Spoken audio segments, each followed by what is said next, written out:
Jennifer, thanks again for chatting with me today. Perfect. Of course. And I know you're a detective on various task forces aimed at protecting victims, especially children. Tell me, what made you get into that type of work? I always wanted to work in special victims unit. It's kind of a goal when I came onto the police department, is to kind of work my way up to special victims unit. And I got lucky enough to do that January of 2020 and enjoyed that for a little bit. Obviously worked regular crimes against children and then crimes against adults as well. And then a person at my agency who worked a specific job, the Internet Crimes Against Children spot, was actually set to retire. But it was never really attainable because I wasn't aware that she was retiring, and have just enjoyed it since then for the past 4 years. So it's been very interesting, to say the least, to being thrown into it, being scared, and then kind of working my way through learning new stuff and actually enjoying the job and trying to save kids. Talk about getting thrown into it and really doing good work. So thanks for all you're doing. Of course. Thank you. And you've been partnering with the FBI on the Crimes Against Children Task Force. How did that start and how's it going? So it actually started with the case that I'm presenting at the Techno conference. I had gotten in our world what's called a unicorn case, something that just is never really seen too much before. And it's just kind of very unique, or something that's like crazy that, would never normally happen in our world. And I presented it to the local state attorney's office, which is who I had been, working with as a local police officer. And they introduced me to the Violent Crimes Against Children and Human Trafficking Task Force at the FBI locally. And they took on with me as a case agent, took on the Todd Engles case. And he was prosecuted federally instead of on the state side, where he probably would have got probation on the state. He was prosecuted federally 50 years for what he did to multiple victims all over the United States and Europe. And then working with them, does that actually expand your ability to help more people? Oh, yeah. It helps find more victims and quicker. And there's also obviously FBI agents in all states and obviously across different countries as well. So if we come across a victim in a case in like Ohio or California, we can reach out and send a lead out to that field office, and they can take care of something that would take me on a local level, multiple months just to get a contact, especially when you're cold calling an agency that you don't have a contact at. And they might take them months to call you back, or somebody might call you back and put you on the back burner. But the FBI just, they run with it, and it just makes it so much easier. There's minimum mandatories on the federal side as well.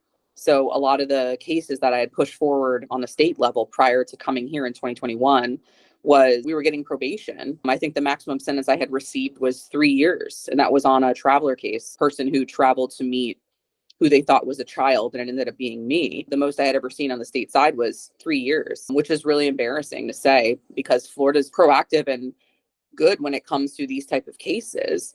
But it just, it doesn't match what federal minimum mandatories are. Some of these cases, the minimum mandatory for possession of one image of child pornography is up to 20 years. Of course, you could get a couple months or years, but, if you transmit child pornography on the federal side, I mean, you're talking about minimum mandatories of 5 years, just minimum. So that's just one image minimum. And if you travel to meet a kid for sex, which is, what I was doing often on the state side, the minimum mandatory is 10 years for that. So we're just getting bigger bang for our buck here on the federal side. So it's wonderful. It makes me happy every day when I sit at that table and they give out a sentence, and it's literally incredible, the sentence is. And you leave there and you're like, this is crazy.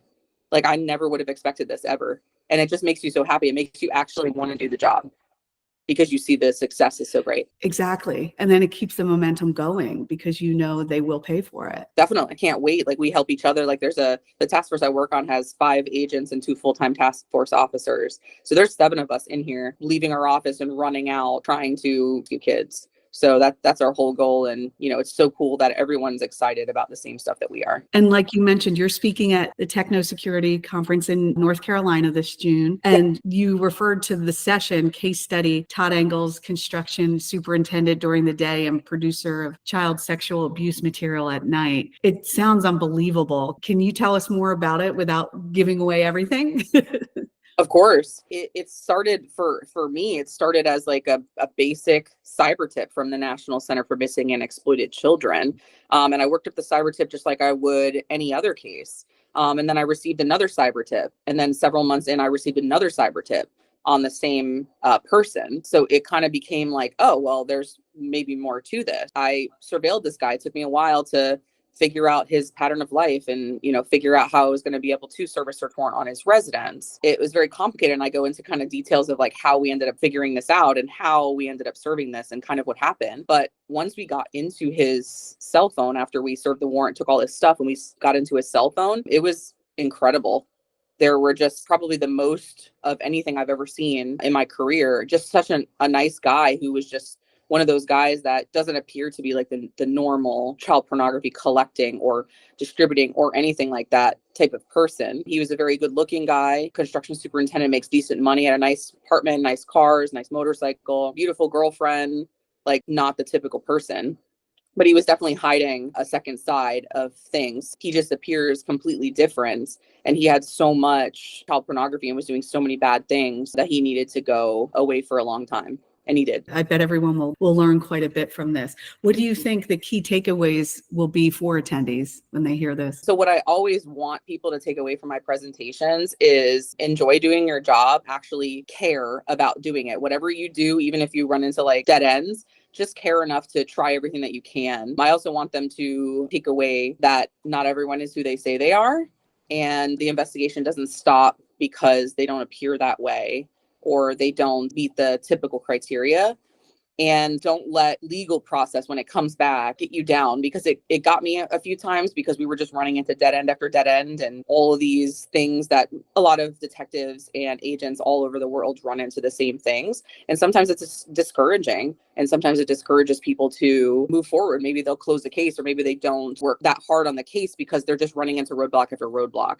But I'm just a firm believer in never giving up. And if you have to give up, obviously give it your best bet and go with what you have from there. Go with your gut and obviously enjoy your job. And you've been doing this a little while and your job has changed over the years. What's on your radar now in this world of technology changing at warp speed? What are you paying attention to, considering the important work you're doing? I mean, there's so much new things. We have new platforms that come out every day. We teach internet safety classes to kids and we find out, they were on this platform and this happened, or, they're on this. I mean, we do some dark web stuff. We do peer-to-peer file sharing where we try to download from bad guys and see what they're, offering up for download, and we try to investigate them from there. We're just trying, new platforms and anything new that we can get our hands on. We're just trying to be a part of that. The big topic lately is obviously artificial intelligence and the use of AI, and definitely come into play in some of our investigations, and it's going to be bigger as the years go on. Any tips for parents who want to protect their children? I'm sure you get asked this all the time. But yeah, all the time. I mean, we teach parent classes as well on like how to keep your kids safe, what the platforms look like, where the kids are hiding things in the platforms, what to know about signs that your kid might be being groomed or, being involved in something that they shouldn't be. But all I try to tell people is they're kids. And if you don't know your kid's password for your phone, that's a problem.